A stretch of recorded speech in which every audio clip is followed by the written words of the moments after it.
दोस्तों दिवाली के टाइम पर घर में तो गेस्ट आते ही हैं, तो आप चाय के साथ अपने गेस्ट को एक बार ये लच्छेदार वर की पूरी खिलाना। एकदम करारी होती है, नमक पारों से हटकर है ये, और आप इसको बहुत आसानी से बना सकते हो। और एक बार बना लिया तो आप काफी लंबे टाइम तक स्टोर भी कर सकते हो। इसको बनाना तो बिल्कुल बनता है। हेलो दोस्तों, मैं हूँ भरत। आपका स्वागत है भरत किचन हिंदी में। तो फिर देर किस बात की, चलो फिर शुरू करते हैं। वर की पूरी बनाने के लिए सबसे पहला काम आप ये करना कि आप 1 चम्मच काली मिर्च लेना और उसको पहले कूट लेना जब तक दरदरी नहीं हो जाती। जैसी दरदरी हो जाएगी फिर आप यहाँ पर जीरा लेना और उसको भी कूट लेना। ज्यादा नहीं कूटना अपने जीरा को, हल्का सा ही कूटना है। ये देखो आप इस स्टेज तक आपको चाहिए बस।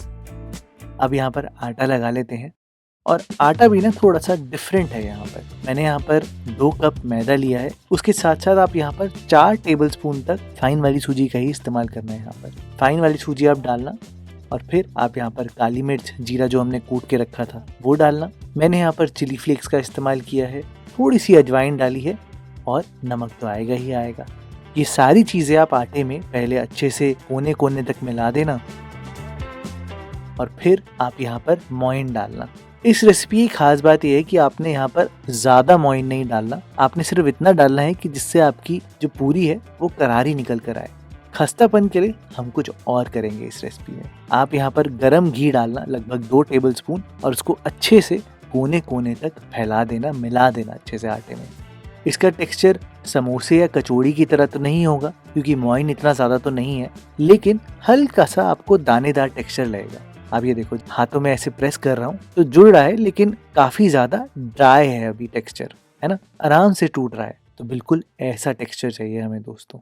अब आप यहाँ पर पानी डालना, और इस रेसिपी में खास आपने जो ध्यान देना है कि आपने यहाँ पर मीडियम आटा लगाना है, ना बहुत सॉफ्ट लगाना है फुल्के के आटे की तरह, ना आपने बहुत सख्त आटा लगाना है जो कि समोसों में किया जाता है। धीरे धीरे करके आप पानी डालना, और आधा कप के आसपास आपको पानी लगेगा। बहुत ज्यादा पानी यहाँ पर मत डालना, ध्यान देना इस बात का। धीरे धीरे करके आटा आराम से जुड़ जाएगा, और जैसे ही आपका आटा जुड़ जाए, ये देखो आप कैसा हो गया मेरा आटा। अभी इसको स्मूथ करने के लिए, इसमें लचक लाने के लिए अब आपने नीडिंग करनी है। इस रेसिपी में कचौड़ी की तरह आपने 10 मिनट तक नहीं नीड करना, 5 मिनट बिल्कुल काफी होंगे। तो आप घड़ी से देखकर 5 मिनट तक लगातार नीडिंग कर लेना। उससे सच में रिजल्ट में बहुत फर्क आता है। आपका आटा काफी कंट्रोल में रहेगा, जिस प्रोसीजर से मैं आपको बता रहा हूँ।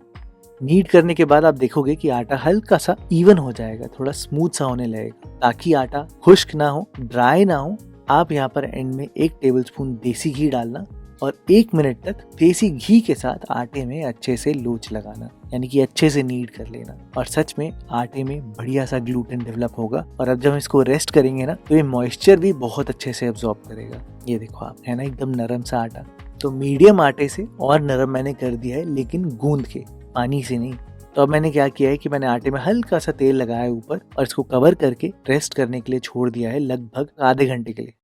जैसे ही घड़ी में 20 मिनट होंगे ना, तो 20 मिनट बाद आप क्या करना कि आप यहाँ पर 3 टेबलस्पून देसी घी लेना, और 3 टेबलस्पून देसी घी में 2 बड़े चम्मच अरारोट या कॉर्न स्टार्च के डाल देना। ये बेसिकली एक पेस्ट है दोस्तों, जो कि आपके लच्छे निकाल कर लाएगा। दोस्तों देसी घी है ये, तो कोशिश करना कि ये देसी घी थोड़ा जम जाए। आप इसको 5 मिनट के लिए फ्रिज में रख देना। हल्का सा सख्त होगा तो आपको फैलाने में बहुत आसानी होगी। हम बाजार की तरह ये वर की पूरी डालडा घी से नहीं बना रहे, हम देसी घी से बना रहे हैं दोस्तों, इसलिए मैंने आपको ऐसा बोला है। आधे घंटे में आटा भी आपका पूरा सेट हो जाएगा, तो आप उसके पेड़े निकाल लेना। 6 पेड़े आपके निकलेंगे दोस्तों, और इन टोटल एक पेड़ा जो होगा वो 70 ग्राम के आसपास होगा। आप सोच रहे हो कि इतने सारे पेड़े क्यों हैं भरत भाई, तुमने तो 6 बोले हैं और निकल रहे 12। दोस्तों मैंने जानबूझ के यहाँ पर ज्यादा क्वांटिटी बनाई है ताकि मैं आपको हर एक गलती भी बता पाऊँ। अभी आपको आगे समझ में आएगा। तो अभी आगे बढ़ते हैं। मैंने एक एक पेड़ा बना लिया है, और अब आपने यहाँ पर बस उनकी पतली पतली पूरियां बेलनी है। 3 पेड़े आप निकाल लेना, और उठा कर आप आराम से बेल लेना। यहाँ पर सूखा आटा मत लगाना, ना ही तेल लगाना। आप घुमाने के लिए एक बार उठाना, थोड़ा सा घुमाना, फिर बेलना। आपकी रोटी आराम से इवनली बेल जाएगी।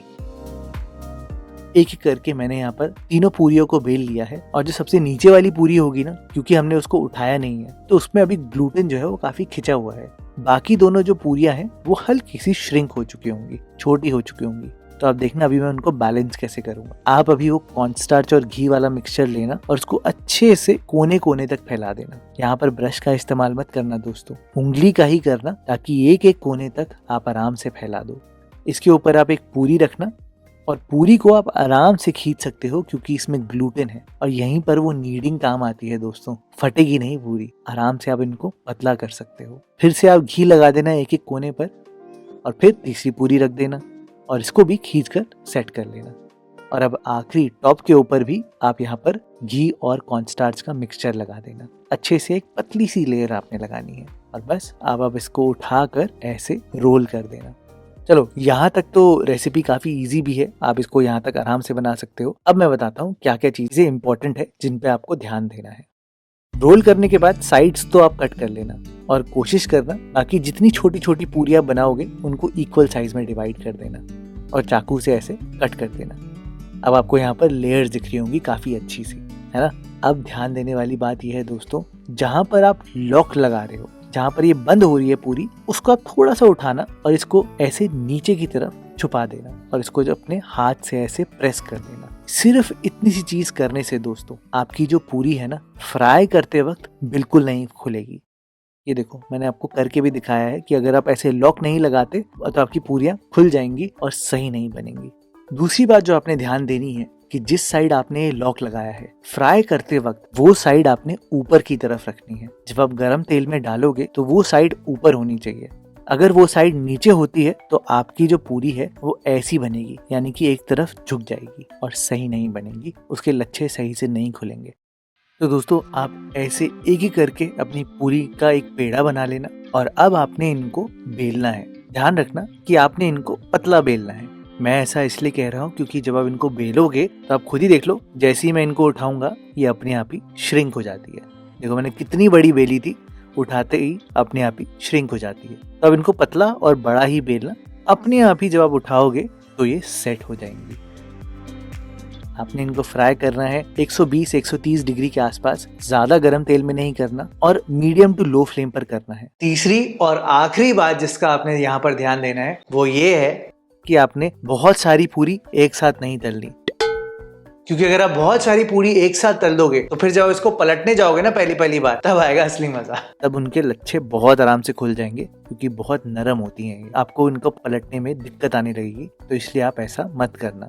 आप 4 या 5 पूरी ही एक साथ तलना, उससे ज्यादा मत करना।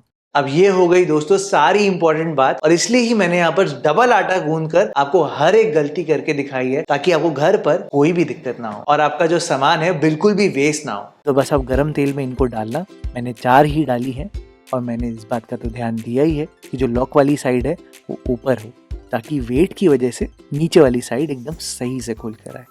मुश्किल से दोस्तों आपको 5 मिनट लगेंगे इनको पकाने में, और बस आपने फ्राई करना है गोल्डन ब्राउन होने तक। और जब इनको पहली बार पलटोगे ना तो थोड़ा सा ध्यान से पलटना, क्योंकि इनकी जो लेयर्स है ना वो काफी नरम होती हैं, अभी उनका थोड़ा सा खुलने का डर है। आप दोस्तों ऐसे वर की पूरी बना कर देखना, आप इसको आराम से हफ्तों तक स्टोर कर सकते हो और दिवाली में जब अपने गेस्ट को खिलाओगे ना तो सच में मजा ही आ जाएगा। चाय के साथ तो दिल ले जाती है ये रेसिपी, तो इसको बनाना तो बिल्कुल बनता है। अगर आपको दोस्तों ये रेसिपी पसंद आई है तो दिवाली पर आप ये वाले नमक पारे भी जरूर बना कर देखना, ये भी आपको बहुत पसंद आएंगे और आपके बहुत काम आएंगे।